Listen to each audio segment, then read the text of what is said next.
always face is the specter of socialism. It's the wrecker of nations and destroyer of societies. Events in Venezuela remind us all that socialism and communism are not about justice. They are not about equality. They are not about lifting up the poor. And they are certainly not about the good of the nation. Socialism and communism are about one thing only: power for the ruling class. Today I repeat a message for the world that I have delivered at home. America will never be a socialist country. In the last century, socialism and communism killed 100 million people. Sadly, as we see in Venezuela, the death toll continues in this country.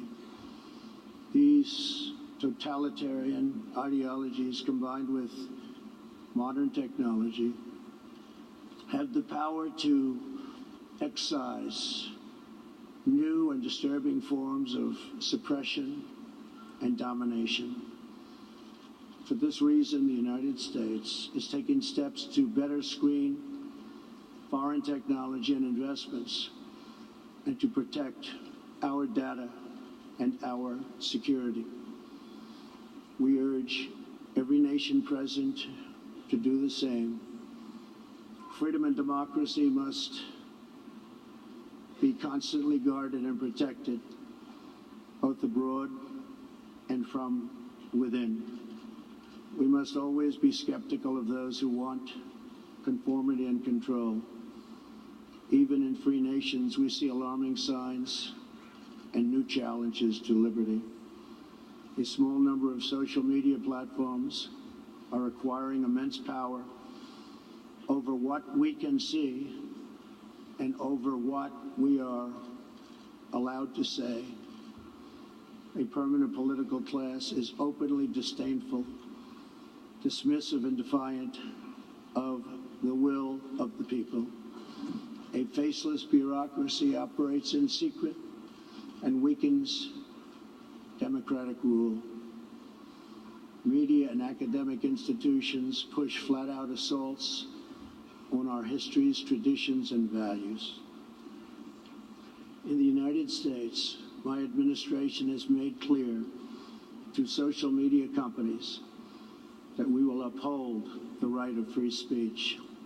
A free society cannot allow social media giants to silence the voices of the people, and a free people must never, ever be enlisted in the cause of silencing, coercing, canceling, or blacklisting their own neighbors.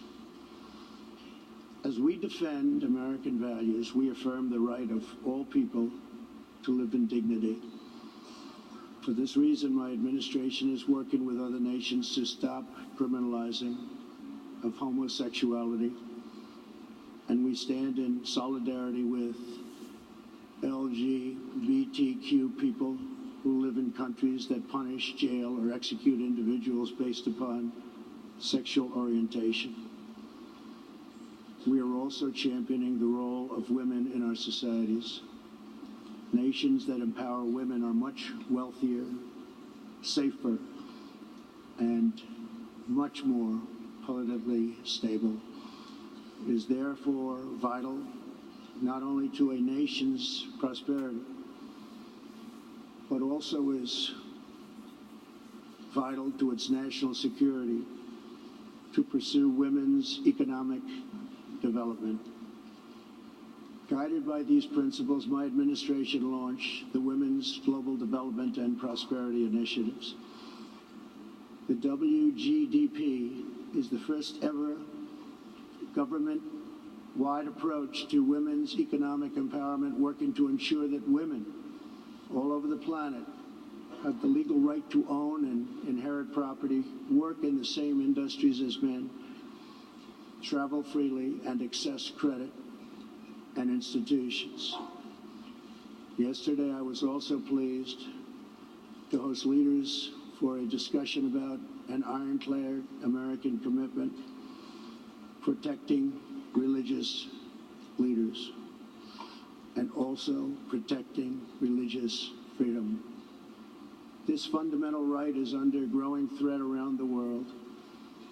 Hard to believe, but 80% of the world's population lives in countries where religious liberty is in significant danger or even completely outlawed. Americans will never fire or tire in our effort to defend and promote freedom of worship and religion. We want and support religious liberty for all. Americans will also never tire of defending innocent life. We are aware that many United Nations projects have attempted to assert a global right to taxpayer-funded abortion on demand, right up until the moment of delivery. Global bureaucrats have absolutely no business attacking the sovereignty of nations that wish to protect innocent life.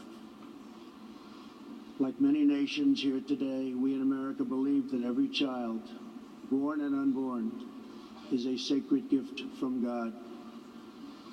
There is no circumstance under which the United States will allow international entries to trample on the rights of our citizens, including the right to self-defense.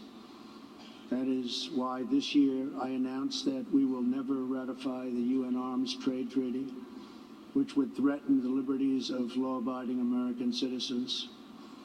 The United States will always uphold our constitutional right to keep and bear arms. We will always uphold our Second Amendment. The core rights and values America defends today were inscribed in America's founding documents.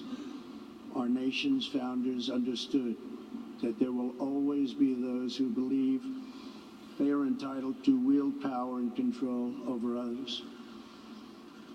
Tyranny advances under many names and many theories, but it always comes down to the desire for domination. It protects not the interests of many, but the privilege of few. Our founders gave us a system designed to restrain this dangerous impulse. They chose to entrust American power to those most invested in the fate of our nation, a proud and fiercely independent people. The true good of the nation can only be pursued by those who love it, by citizens who are rooted in its history, who are nourished by its culture, committed to its values, attached to its people, and who know that its future is theirs to build or theirs to lose. Patriots see a nation and its destiny in ways no one else can.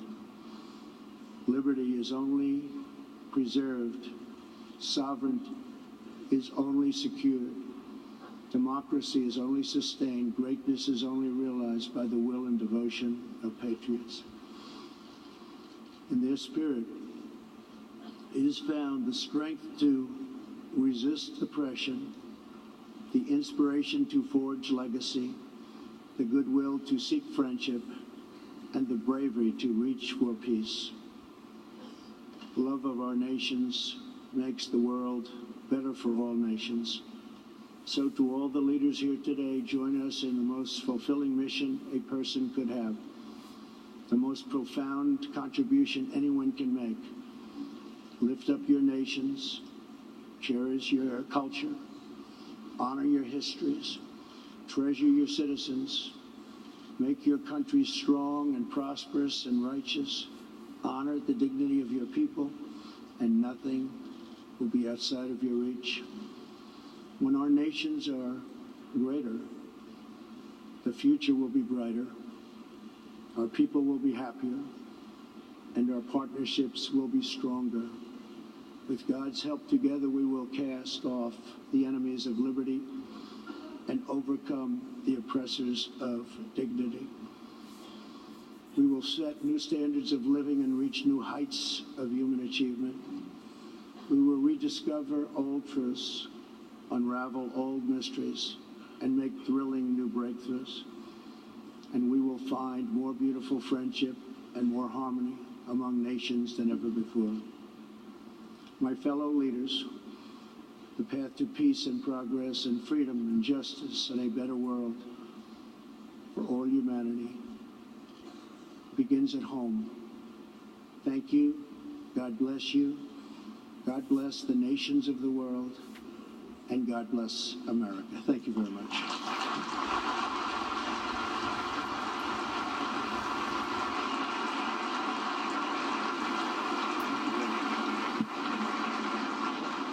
On behalf of the General Assembly, I wish to thank the President of the United States of America for the statement just made.